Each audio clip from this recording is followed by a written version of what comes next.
Upsets are always a thing here in the month of March into the big dance. But don't call Oakland a Cinderella, according to their leading scorer last night, Jack Golke. A performance for the ages. 10 triples, 10 threes. He took 20 shots, all of them from beyond the arc. He made 10 of them in the 14 seed. Oakland pulls off the stunner over the 3-seed Kentucky. The Golden Grizzlies winning outright as a 13.5-point underdog, 80-76. Yeah, I mean, you said it, right? Not bad for a 38-year-old, but you always said it, right? There's always upsets, Ben Stevens, and there always seem each and every year to be centered around Calipari and Kentucky. Doesn't it feel like every year it's rinse and repeat for a guy who makes almost $100 million being a head coach of a university that always seems to be in the conversation on the Friday of the round of 64 is what the hell just happened? Welcome to Kentucky basketball, I guess, here, Ben. It is not a great thing when the guy that signed a lifetime contract cannot get to the Sweet 16 in weekend number 2. Kentucky has not reached the Sweet 16 since 2019. We'll talk about the Cats and what this means for Big Blue Nation and John Calipari moving forward. But Oakland under Greg Kampe, who has been the head coach there in Rochester, Michigan, by the way, for 40 consecutive seasons, their first ever win in the round of 64 at the NCAA tournament. Sanford was looking for another huge upset against Kansas late night in the final game of the day in the round of 64 Thursday. And they got very, very close. A questionable foul call at the end on Nicholas Timberlake by a Sanford defender does not allow Sanford to have a chance to tie it. Their upset special comes up just a little bit short. The Jayhawks win 93-89.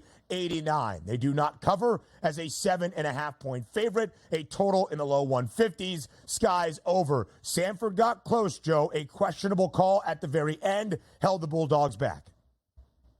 Yeah, I mean, listen, when your name is Kansas on the jersey and your coach is Bill Self, you are going to get the benefit of the doubt. Unfortunately, Sanford gave up too much too soon. Valiant comeback. It helps to have 10, 11 guys deep that you can throw in against a depth-deprived Kansas team. And if that game went 2 more minutes longer, we're having a different discussion here today. It is a really good point, Joe, and that is a huge focus for Kansas moving forward. They will face off against Gonzaga, but the Jayhawks, of course, without Kevin McCullough Jr. It was A.J. Staten-McCray who made a great chase down block that looked to be a whole lot of ball, but it was ruled a foul. Kansas was able then to convert its free throws to make it a 2-possession game. We continue rolling around the round of 64 on Thursday. Sanford was down by 22, made it a game. Dayton was down by 17 with just over 7 minutes remaining in their game against Nevada. And the Flyers storm all the way back to win it in regulation. Dayton victorious, 63-60. They closed as a slight 1.5 underdog. They matched the 5th largest comeback, Joe, down by 17 in the history of the NCAA tournament. Yeah, this has been a handicapping philosophy of mine for years now, Ben, when it comes to the NCAA tournament. It's pretty simple. You ready? Grab a pencil, write it down.